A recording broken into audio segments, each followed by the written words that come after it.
한 거죠. 존 그레이가 쓴 책 중에 화성에서 온 남자, 금성에서 온 여자, 아주 유명한 책이 있죠. 신혼부부들의 필독서라고 하는 책인데, 이 책의 후속편으로 사랑의 기술적인 부분을 담은 책 중에 하나가 충돌이라는 책입니다. 이 충돌이라는 책을 쓰면서 왜 가정에서 남자와 여자가 왜 계속 싸우나, 이 문제를 다뤄요. 서로 간의 그 근본의 문제가 해법이 다르다는 점을 지적하면서 스트레스가 쌓이는 원인도 서로 다름을 알게 합니다. 같은 스트레스가 쌓였는데 그걸 해결하는 방식이 서로 다르대요. 여자는 문제가 생기고 스트레스가 쌓이면 가장 먼저 대화자를 찾는답니다. 내 말을 누가 들어줄까? 그리고 나의 속사정을 누가 이해해 줄까? 그 중에 1번이 남편인 거예요. 남편 퇴근해라. 내가 너하고 할 말 못할 말 다 하리라. 남편은 그 사이에 스트레스를 받고 모든 프로그램을 다 빼고 자기만의 동굴을 찾아서 골방을 찾고 그러면서 휴식을 취합니다. 이때 그 피곤하고 직장에서 잔소리 듣던 남편이 아내로부터 수많은 잔소리를 듣게 돼요. 그러면서 이 둘 사이에 서로 해법이 다른 이 문제, 이걸 가지고 충돌이라는 게 일어나요. 아내는 남편에게 참 매정머리 없는 남자, 인정사정 없는 남자, 잔인한 남자 이러면서 매도합니다. 그리고 남편은 그러자네도 피곤해 죽겠는데 왜 그렇게 잔소리가 많은지 아주 진절머리가 난다 하면서 굉장히 마음의 쏠타이를 품게 돼요. 이때 존 그레이는 1차적 진단, 일단 떨어져라. 시간이 필요하다. 이렇게 진단합니다. 만에 하나 계속해서 그 충돌이 지속되면 당신은 영원히 이별을 할 수도 있다. 이걸 경고합니다. 여기서 이들의 충돌, 이 충돌이라는 주제지만 우리가 교통사고 났을 때의 이 충돌은 참 보이는 게 크고 충격도 사실은 크기 때문에 교통사고의 충돌에 대해서는 누구나 인지가 강하게 인식되어 있어요. 조심해야 되겠다. 조심해야 되겠다. 그런데 사람의 마음과 마음, 뭔가의 가치가 달라서 서로 충돌하는 문제는 보이지가 않아. 그런데 충격은 교통사고보다 더 크거든요. 그런데 이 부분이 간과되는 경우가 많은 거예요. 내면의 같은 문제를 어떻게 해결할 거냐에 따라 다르게 이루어지는 상황에서 마음과 마음의 충돌이 일어나. 내면의 어떤 가치들의 충돌. 오늘 본문도 예수님과 유대인 사이에 그 어느 때에 볼 수 없었던 격렬한 충돌의 사건을 다루고 있습니다.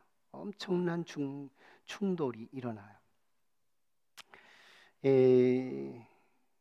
그러고 보면 메시아, 내면의 가치, 예수님은 참 메시아로 오셨어요. 그리고 유대인들은 유대인식으로 자기들이 설정한 메시아가 있었습니다.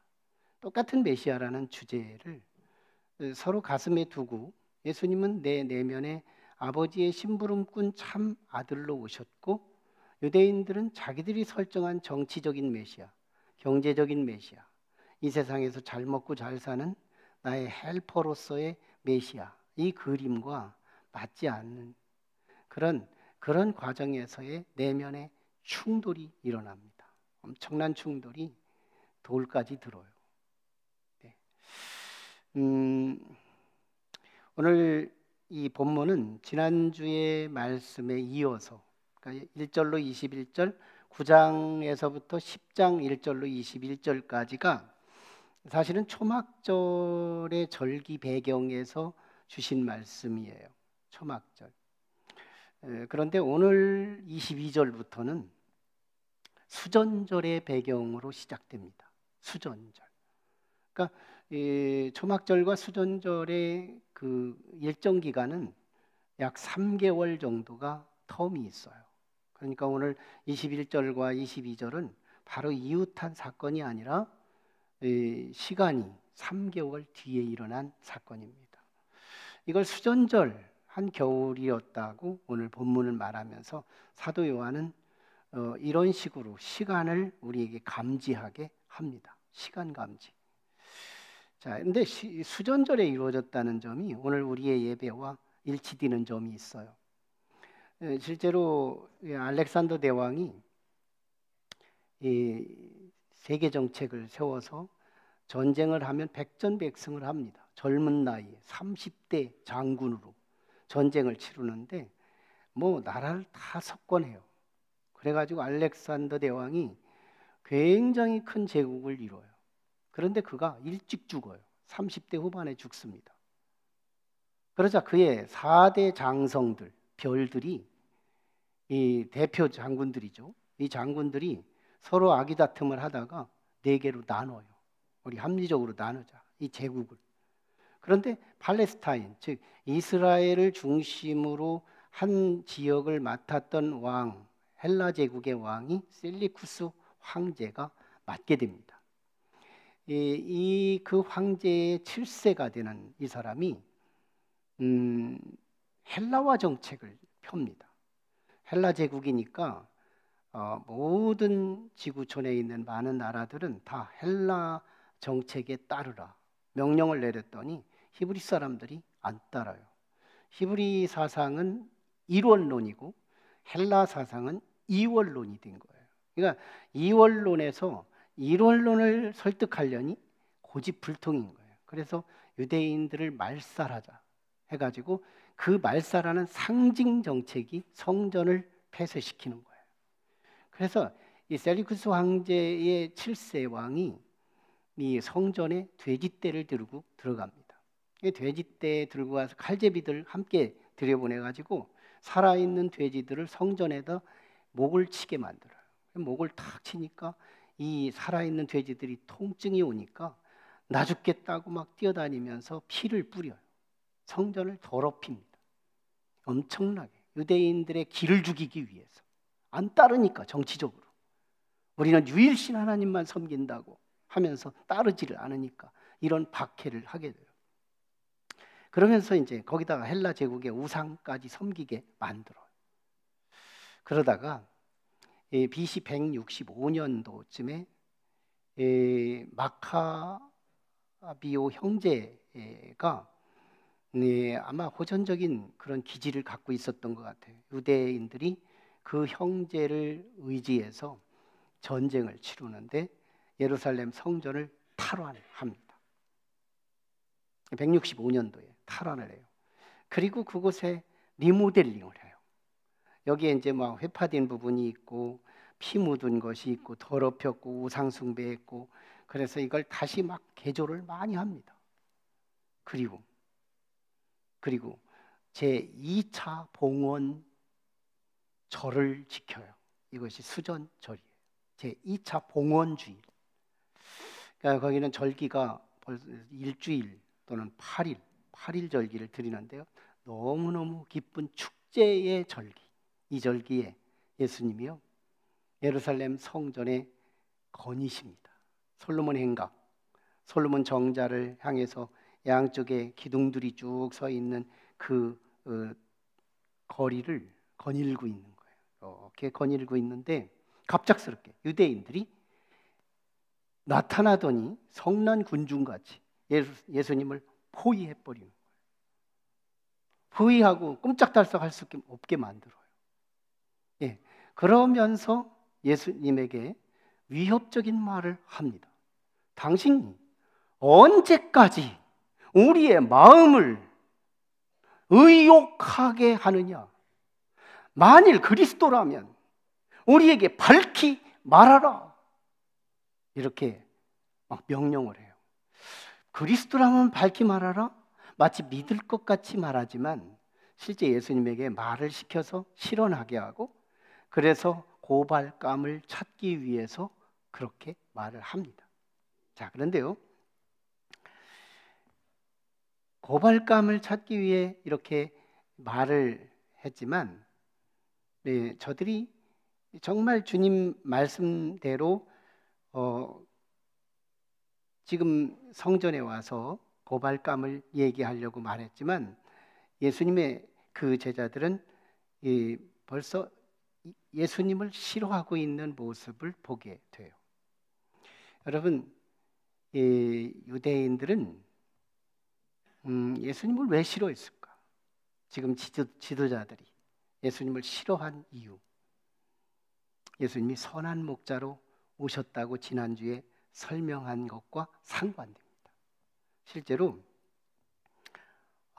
저 유대 지도자들은 예수님이 지난주에 나눌 때 12절에 싹군 설명했어요.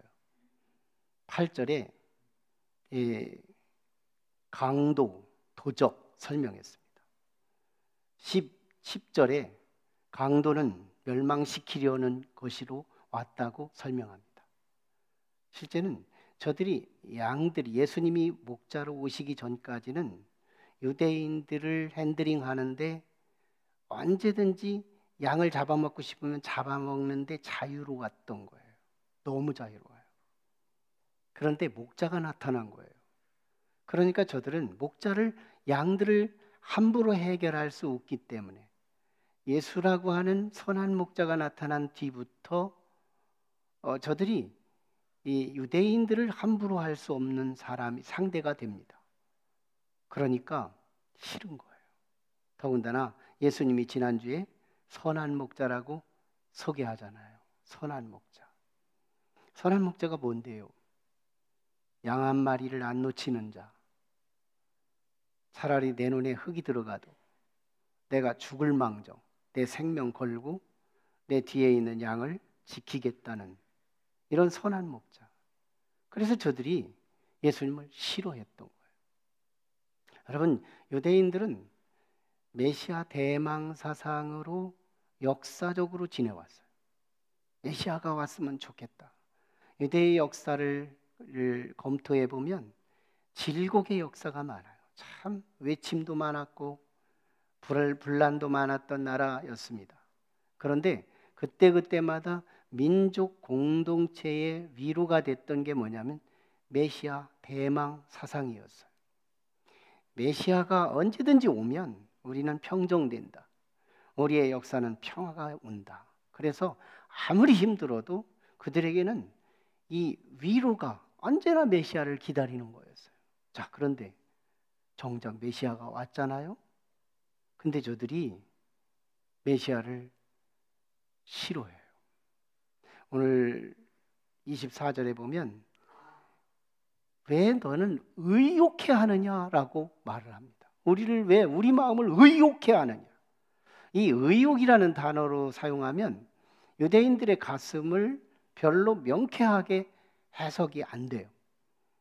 그런데 영어 이 성경 중에서 NIV 성경 보면 이게 해석이 가장 잘 됐다는 성경이거든요. 킹제임스 성경만 해도 번역에 오류가 많다. 이게 성서학자들의 진단인데 NIV가 가장 번역이 잘 됐다. 언어에서 가깝다. 이렇게 하는 거예요.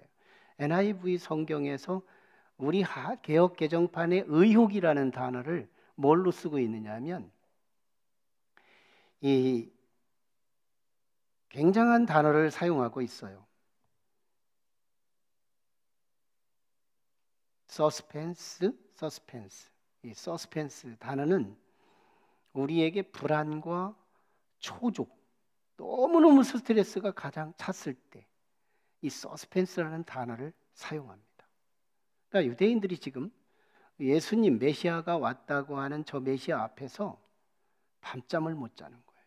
너무너무 스트레스가 쌓이는 거예요. 초조한 거예요.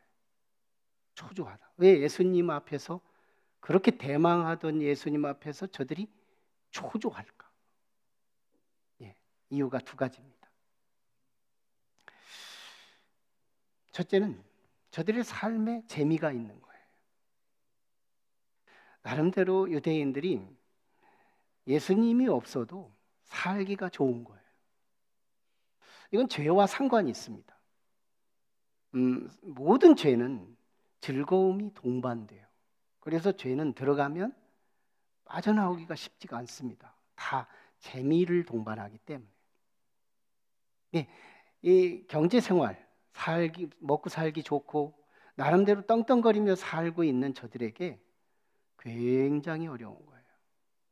너무너무 힘들어요. 예수가 왔다는 게.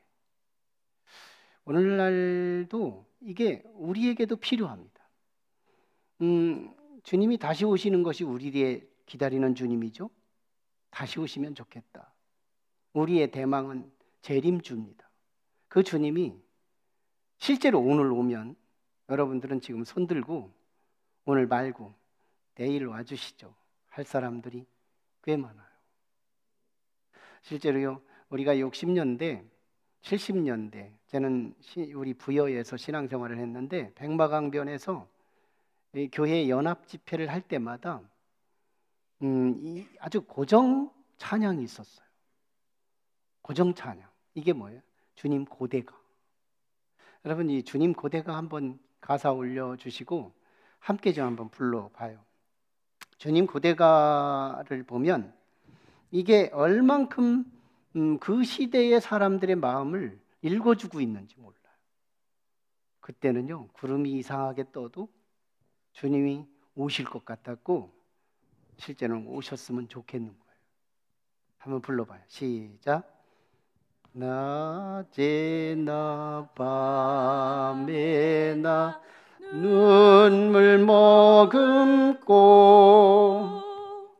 내 주님 오시기만 고대합니다.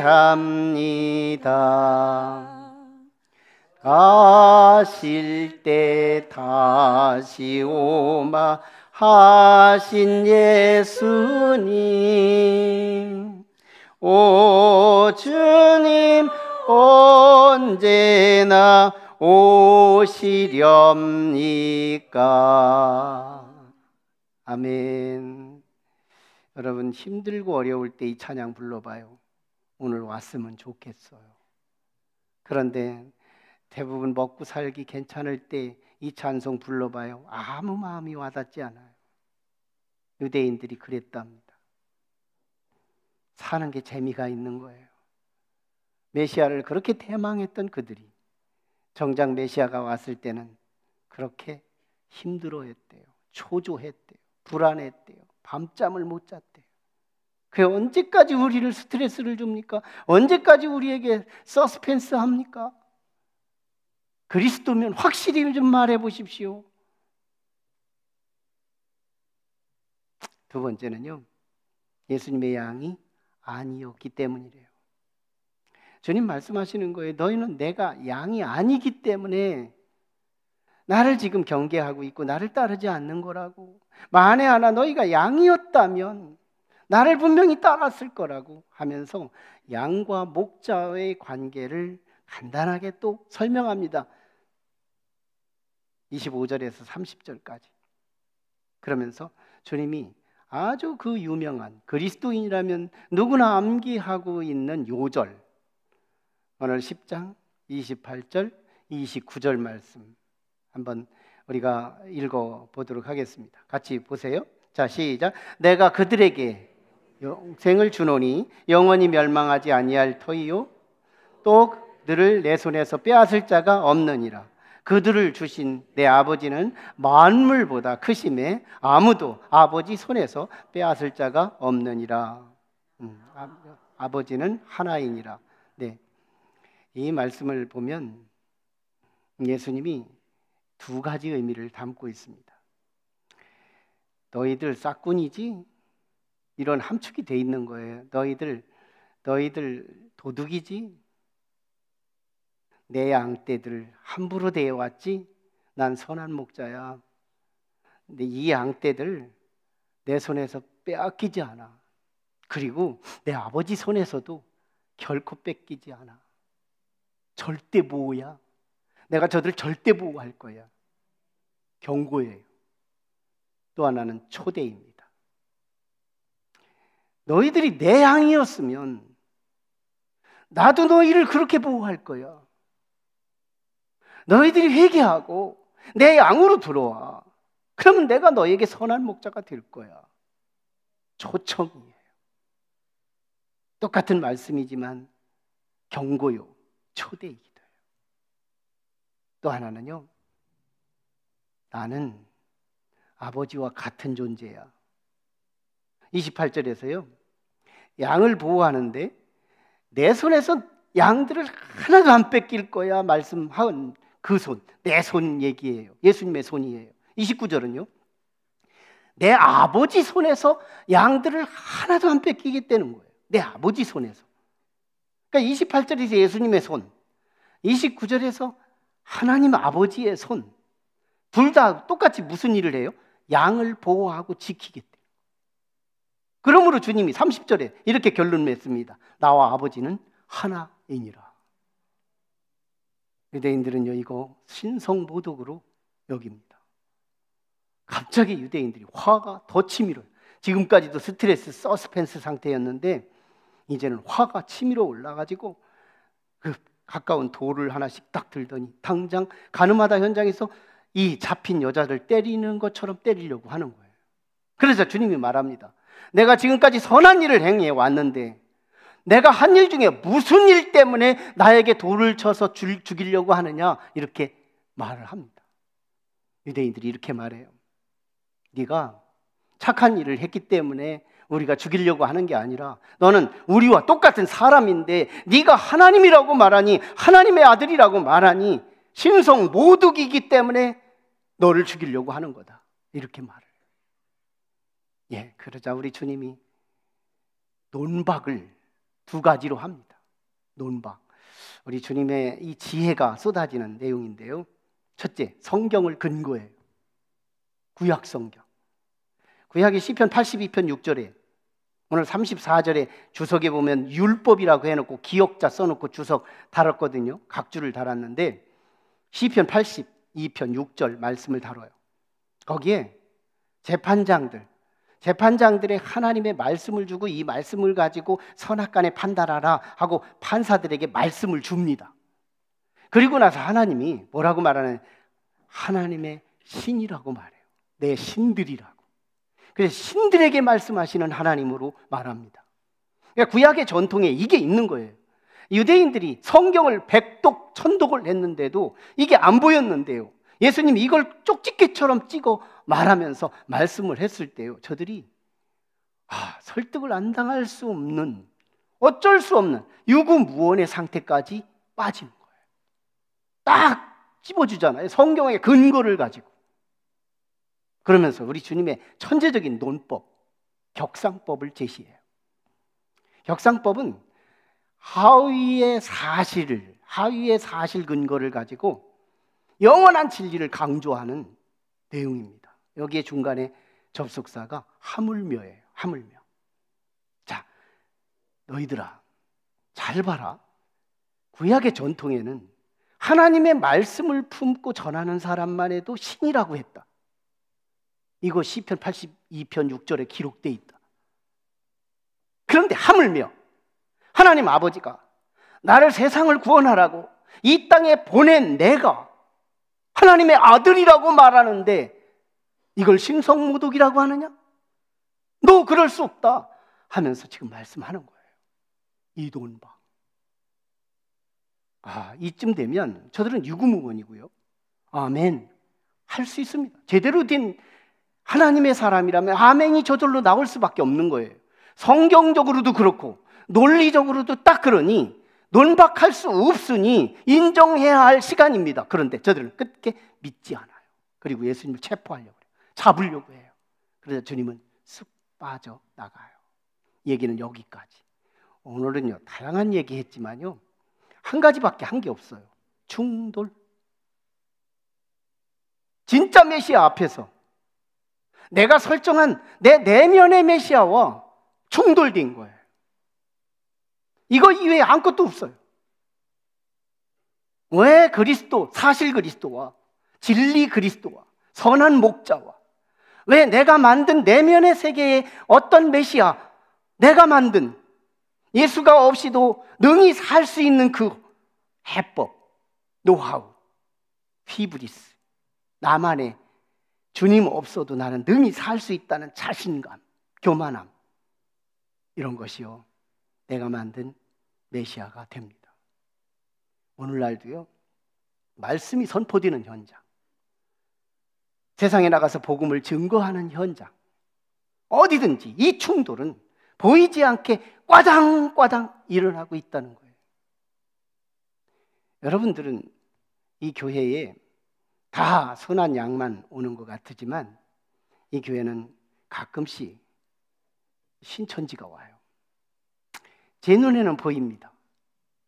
신천지들은요, 특별히 가방을 큰 것 들고 와요. 그리고 늦게 옵니다. 지각하는 분들은 자숙해야 할 부분이에요. 신천지는 늦게 옵니다. 자, 늦게 오면서 들어올 때 자극을 줘요. 굉장히 새 뉴페이스가 왔으니 기대감을 줍니다. 자, 예배 시간에 고개를 숙이고 드립니다. 앞을 쳐다보지 않아요.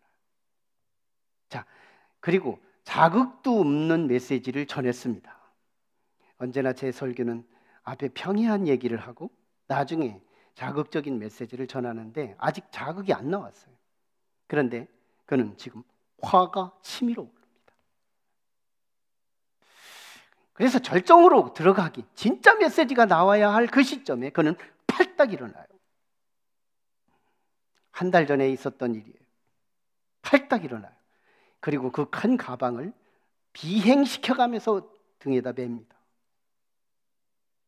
목표가 있어요. 이 강단을 어지럽게 하는 거예요. 그래서 제가 2번 속았습니다. 기분 나쁜 거예요. 이 양떼들의 말씀을 전하는데 전할 수가 없는 거예요. 너무 속이 상해요. 왜 왔어? 왜? 그리고 성질이 나서 발이 화가 났어요. 막 나가는 거예요. 그리고 밖으로 나가요. 4번 그랬어요. 4번. 3번째부터는 제가 속지 않았습니다. 넌 신천지다. 다시 나타나지 않습니다. 그들과 저 사이에 뭐가 일어나는지 아시나요? 보이지 않는 내적 메시아의 충돌이에요. 저는 정말 말씀을 전하는 자로 말씀을 처음에 읽을 때 이번 주는 무슨 말씀을 주실까? 하나님께서 나에게 무슨 말씀을 주실까? 굉장히 기대하고 말합니다. 제가 설정을 세우지 않아요. 나는 이런 말을 전해야지. 난 봉헌주일이니까 성전 봉헌과 상관해서 전해야지. 절대 그러지 않는데 하나님이 나에게 그렇게 연결을 시켜주시는 거예요. 그래서 저는 정말 메시아를 그대로 사진 찍어서 성도들에게 소개해 주는 것이 제 설교의 양심이에요. 내가 군더더기를 붙이지 않겠다. 나름대로 사실을 조명하는데 최선을 다하겠다. 이런 마음입니다. 자, 그런데 거기는요, 이만희가 소개한 메시아가 있어요. 소속 원리이기 때문에요, 이만희가 결국은 그리스도예요.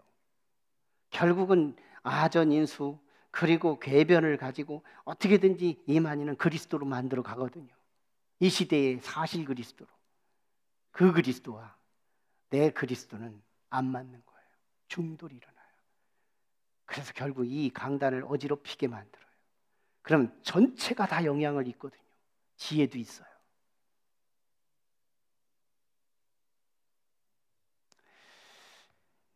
여러분, 내면에 내 가치, 내가 만든 메시아 참 많아요. 메시아는 진리요, 선한 목자요, 유일무이한 분인데 많은 사람들에게는 자기가 설정한 메시아가 있어요. 그 메시아 내려놓아야 합니다.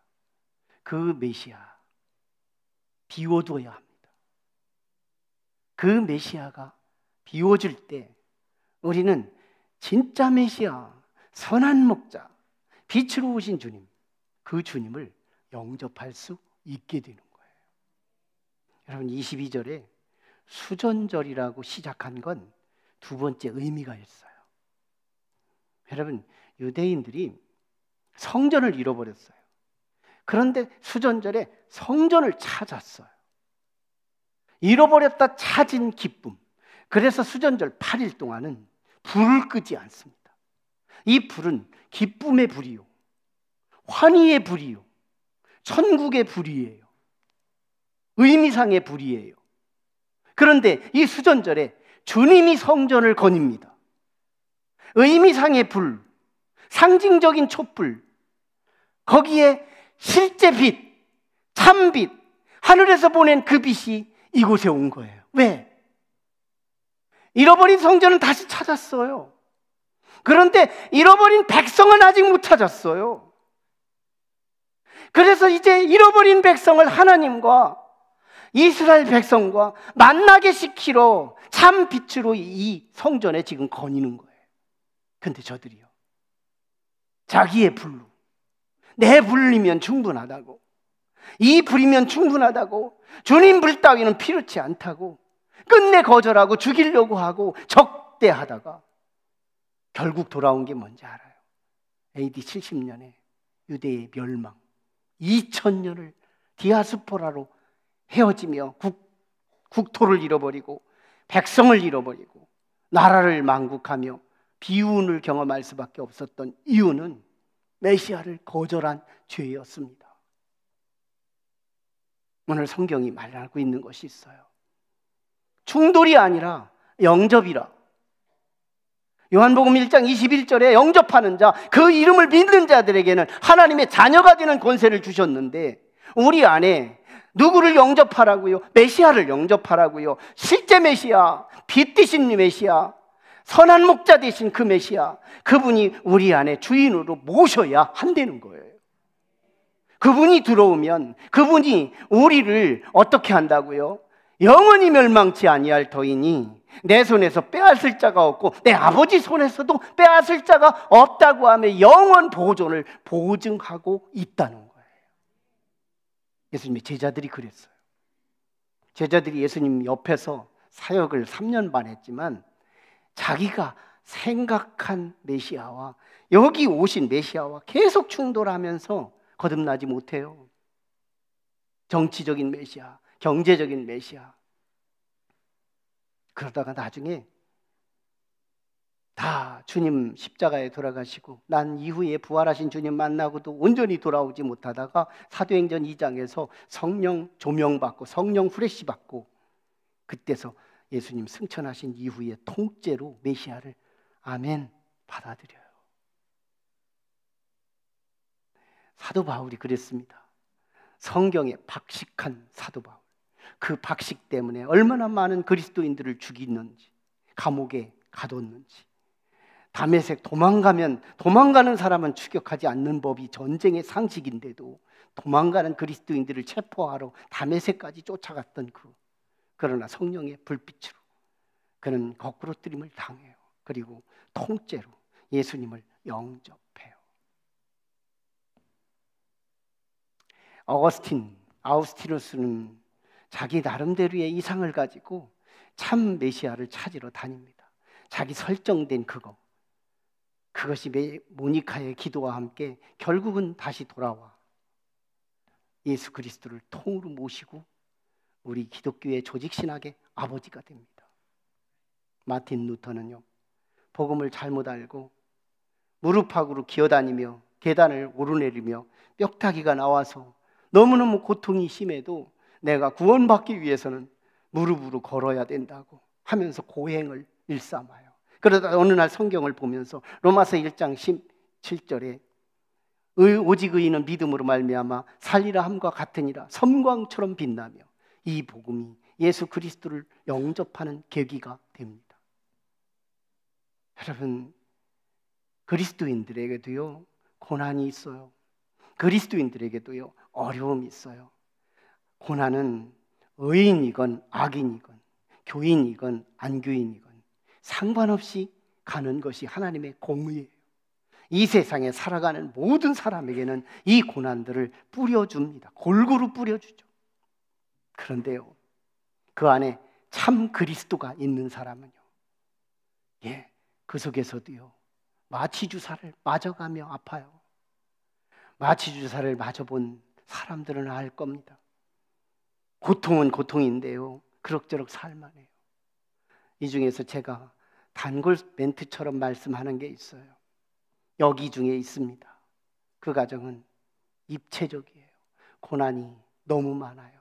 바다의 물결 같아요. 종합적이에요. 너무 힘들어요. 그런데요, 그분은 저를 만나면 언제나 위로해요. 목사님, 살만해요. 힘든 건 사실이지만 그래도 너무너무 소망이 있어요. 그래도 내일이 기다려져요. 누가 하는지 아세요? 인간 나가 아니에요. 내 안에 내가 만든 메시아가 하는 주는 말이 아니에요. 내 안에 계신 참 메시아, 그분이 고난도 주지만 치유도 줘요. 위로도 줘요. 소망도 줘요. 이게 선한 목자, 참 빛되신 그리스도의 내주하심이에요. 그 주님이 저와 여러분에게 함께하는 참 성도가 되기를 주의 이름으로 축원합니다.